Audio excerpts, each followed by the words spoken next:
সরকারি চাকরিতে আবেদনের বয়সসীমা ৩৫ বছর করার দাবি আদায় করেই ঘরে ফিরতে চান আন্দোলনকারীরা। হামলা মামলার মাধ্যমে দাবি আদায় থেকে সরানো যাবে না বলে জানিয়েছেন তারা। শুক্রবার বিকেলে ঢাকা বিশ্ববিদ্যালয়ের রাজ্য ভাস্কর্যের পাদদেশে বিক্ষোভ সমাবেশে এসব কথা জানান ৩৫ প্রত্যাশীরা। বলেন, আজ পর্যন্ত কোনো ছাত্র আন্দোলন বিফলে যায়নি।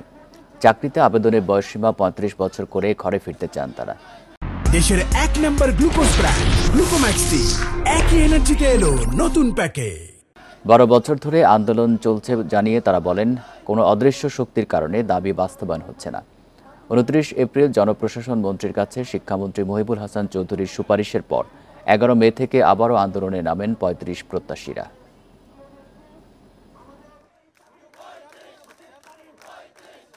জনপ্রশাসন মন্ত্রী বরাবর আমাদের যে চিঠি রয়েছে আপনি জানেন, সেই চিঠিতে বর্তমান মেম্বার অফ পার্লামেন্ট ৩৮ জন সুপারিশ করেছে। আজকে বলতে চাই, যারা জনগণের প্রতিনিধিত্ব করে, যেখানে আইন পাশ হয়, তারা যদি সুপারিশ করে, তাহলে কোন দেওয়ালের কাছে এই দাবিটি আটকা রয়েছে।